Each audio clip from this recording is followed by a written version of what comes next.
So I showed you the pop-up tackle, right? The pop-up tackle is the same drill, except now we use the bag to buzz, right? So we've got the 3-man rotation, okay? Breakdown, buzz.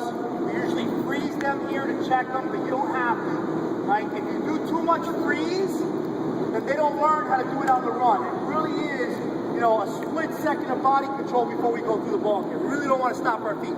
Great question regarding ball carriers versus defenders, and the best tacklers we have never stop their feet. They never stop their feet, right? They sprint, they buzz, and they continue to move under control to that ball carrier, okay? So they're in a great body position, but they never really pause their feet, because the #1 reason for missing tackles is when the defender stops his feet. Because he stops his feet, the ball carrier doesn't, he makes a move, he can't recover. Better athlete, on the move, moving towards the finish line, I'm facing the opposite way, no way, okay? No way that's gonna happen. So the best tacklers continue to move in a controlled position towards the ball carrier, right? So at some point, you get away from the freeze. They gotta do that on the move. And then at some point, you don't want the bag, because each player needs to learn spatial awareness as to when I should begin my buzz. How long should my buzz be, right? We need to, at some point, remove that. Okay, but I want to show you that there's ways to break it down, right, to keep teaching that. We get the point of contact. Now, when we did that drill, right, we use the bag this way, right? We also do the drill with the bag vertically, okay? Which, as you can imagine, is a little more challenging. It's a little more challenging because obviously when the bag is like this, it's really easy to work the rip.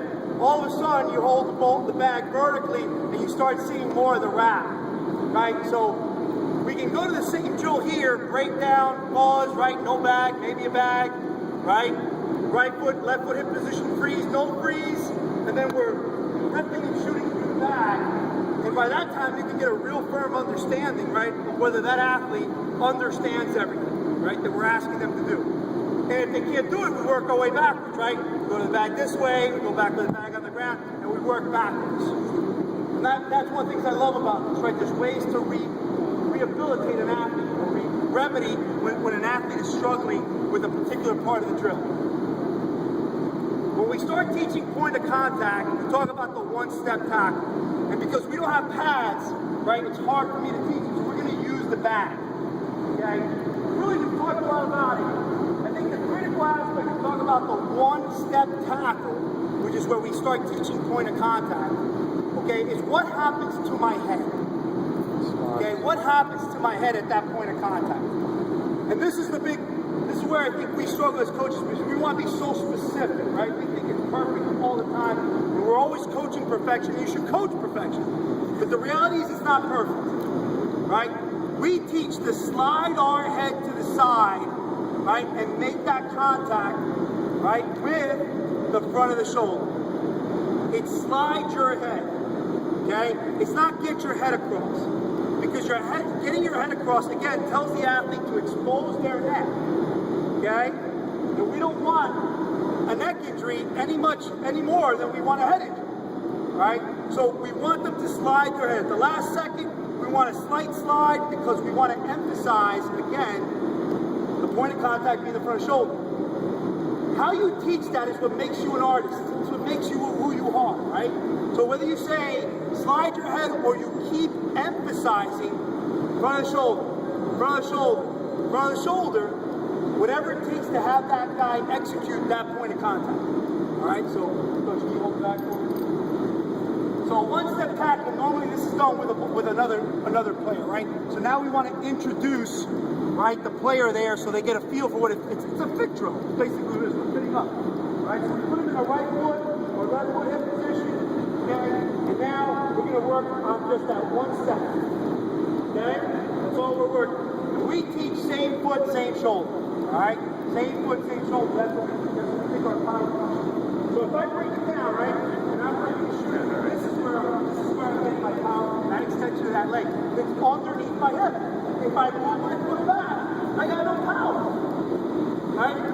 I got to put my head down. I got to hit with the top of my shoulder. The second I bring my foot under me, right,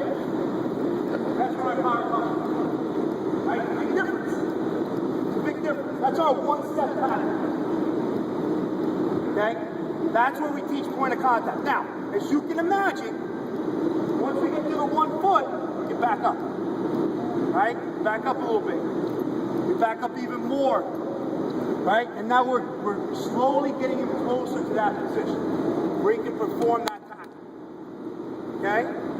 The next point would be to teach the grapple tackle. So what happens now once I make that contact? The grapple tackle, we put him in a fixed position. His hands are he's gripped, he's shot his hips, he's grabbing cloth, he's squeezing, and now we let them fight, and he's got to get him to the ground.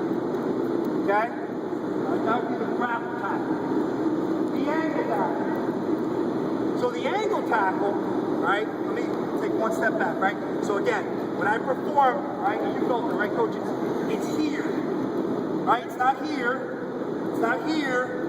It's upward 45-degree angle. The angle tackle is the exact same tackle. Okay? The only difference is it's happening on an angle. Our aiming point when we're performing a straight-on tackle, right, is the near number, right? Excuse me, we're trying to split the number and shift our head at the last second. When we angle tackle, it's the near number, okay? It's the near number. So as I approach on an angle, okay, it's the same thing, except I'm trying to slice the near number in half.